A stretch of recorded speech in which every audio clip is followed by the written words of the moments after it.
Now we go to the next speaker. This is a very interesting person whom we have. मैं इनके lectures भी सुन चुका हूं.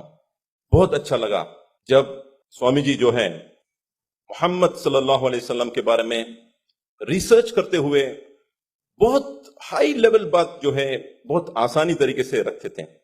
मैं उनको ये पूछना चाहूंगा, ये चेंजेस कैसा शुरू हुआ आपके अंदर?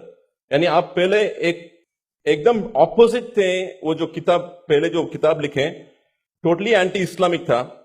बाद में अभी जो है आप एकदम पॉजिटिव अंदाज में, ब्यूटीफुल अंदाज में, बहुत सारे मौलवी भी आपको मैच नहीं कर सकते. पूरे मौलवी करके नहीं बोलता, बहुत सारे यानी उलमा में भी हर आदमी के पास जो है वो जो बोलने का तरीका जो है हर आदमी के पास नहीं हो सकता है. तो उस अंदाज में आप जो बोल रहे हैं बहुत डीप स्टडी करते हुए आप लोगों के सामने आ रहे हैं. तो what is the transition phase, कैसा हुआ है?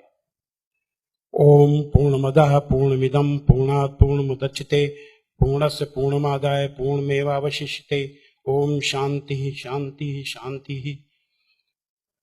एक अखबार निकलता है उत्तरी भारत में, दैनिक जागरण, बहुत मशहूर, सबसे ज्यादा पाठक हैं उसके. उसमें एक लेख छपा था, दंगे क्यों होते हैं.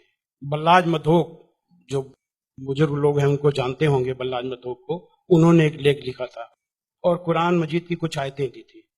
तो वो आयतें देखने के लिए कि क्या वास्तव में सही है कि नहीं, मैं इलाहाबाद में एक दुकान में गया और मौलाना फतेह मोहम्मद खान साहिब जालंधरी और मौलाना अब्दुल पारिक साहब की हिंदी का अनुवाद ले आया और उसमें हमने देखा तो वो कुरान मजीद की वो आयत वैसे ही मौजूद थी. तो मुझे लगा कि ये बात सही है और मैंने किताब लिखी, इस्लामिक आतंकवाद का इतिहास. बाला साहब ठाकरे को बहुत पसंद आई. उन्होंने उसका अंग्रेजी ट्रांसलेशन कराया, the history of Islamic tradition के नाम से. बाद में एक सज्जन ने, अब मैं वहां आ रहा हूं कि मेरा सोच कैसे बदला. मुंबई के एक व्यापारी ने मुझसे कहा कि स्वामी जी आप जो काम कर रहे हो उसमें फंड की जरूरत है, फंड आपको नहीं मिल रहे, आप ऐसा करिए किताब इस्लाम पर लिखिए अमेरिका के लिए, कि वास्तव में इस्लाम से अमेरिका को खतरा है, तो आपको अच्छा खासा आपको वहां से रॉयल्टी मिलेगी, आपके सारे काम चल जाएंगे. लेकिन वो बड़ी किताब होनी चाहिए. उसको लिखने के लिए मैंने हजरत मोहम्मद सल्लल्लाहु अलैहि वसल्लम की जीवनी पढ़ी. जब जीवनी पढ़ी तो जो कुरान मजीद की आयतों को मैंने आतंकवाद से जोड़ा था कि इन आयतों की वजह से आतंकवादी बनते हैं, लेकिन जीवनी पढ़ने के बाद मुझे लगा कि ये आयतें आतंकवाद को रोकने के लिए हैं, आतंकवादियों को. सुभान अल्लाह. क्योंकि उनमें जो युद्ध का आदेश था वो आतंकवाद और आतंकवादियों के विरुद्ध था. तो मुझे लगा कि मुझसे बहुत बड़ी गलती हो गई. एक धर्माचार्य से ऐसी गलती नहीं होनी चाहिए. और वो गलती क्यों हुई? वो गलती का जिम्मेदार मैं नहीं था, उस गलती का जिम्मेदार अनुवाद करने वाला था, जिसने ये नहीं बताया कि आयत का मतलब कैसे समझें. किसी भी, हम यहाँ जो गैर मुस्लिम भाई होंगे उनको मैं बताऊं कि आयत का मतलब समझने के लिए जरूरी है कि आयत क्यों और किन परिस्थितियों में आई. ये जब जानेंगे तभी सही अर्थ मालूम होगा. तो ये जानने के बाद मैंने एक दूसरी किताब लिखी, इस्लाम आतंक या आदर्श. यानी इस्लाम में आतंक नहीं, आदर्श ही आदर्श है. और इसका हम दूसरा उदाहरण और हम दे रहे हैं क्योंकि हमने एक दूसरी किताब भी लिखी है. एक बार मैं जा रहा था, अभी थोड़े दिन की बात है, तो एक सज्जन से मेरी बातचीत होने लगी. मैंने कहा इस्लाम में आतंकवाद है ही नहीं. तो उन्होंने क्या किया, अपने मोबाइल में दिखाया एक इंटरनेट से कि आज से 100 साल पहले ब्रिटिश पार्लियामेंट में एक भूतपूर्व जो प्रधानमंत्री विलियम ग्लैडस्टोन थे, उन्होंने कुरान मजीद को लहराते हुए उसके बारे में कुछ नेगेटिव चीजें कही थी. तो मुझे बिल्कुल अपनी बात याद आ गई कि जैसे मैंने गलत समझा वैसे विलियम ग्लैडस्टोन ने भी गलत समझा. और उसके जिम्मेदार वो नहीं, अनुवाद करने वाले थे, क्योंकि उन्होंने सही अनुवाद उसको सही ढंग से एक्सप्लेन क्यों नहीं किया. तो मुझे लगा कि अब इस पर भी एक किताब लिखने की जरूरत है. तो मैंने एक दूसरी किताब लिखी है, कुरान जीने की कला. वो अंग्रेजी हिंदी में है, वो छप चुकी है जामिया नगर में, जो जमात इस्लामी के मरकज से छपी है. अंग्रेजी में इस्लाम एंड आर्ट ऑफ लिविंग के नाम से अंग्रेजी में भी छपेगी. अब इन सारी चीजों जो मैंने इस्लाम को देखा, कुरान को देखा, उसके हिसाब से मैं एक छोटे से निष्कर्ष पे पहुंचा कि इंसान में इंसानियत लाने के तरीके का नाम इस्लाम है। सुभान अल्लाह। और ये जुमला नहीं है, ये जुमलेबाजी नहीं है कि मैं अपने तरफ से मैंने कोई एक मुहावरा कह दिया, एक जुमला फेंक दिया। ये बात दलील के साथ मैं बताऊंगा, और मैंने दलील के साथ देखा है। ये इंसानियत के दुश्मन है, काम, क्रोध, मद, लोभ, मोह। ये दुश्मन है, और कुरान मजीद में इन सब के लिए बहुत ही बड़ी बुराई बताया गया है और रोक लगाई गई है। पहले एक चीज हम काम को ले लेते हैं। काम यानी कि किसी भी महिला को, किसी भी औरत को अपनी बीवी को छोड़ करके, और दुनिया की जितनी महिलाएं हैं उनको अपनी मां, बहन, बेटी समझना, ये कुरान में बहुत ही सख्ती से पालन करने के लिए कहा गया है।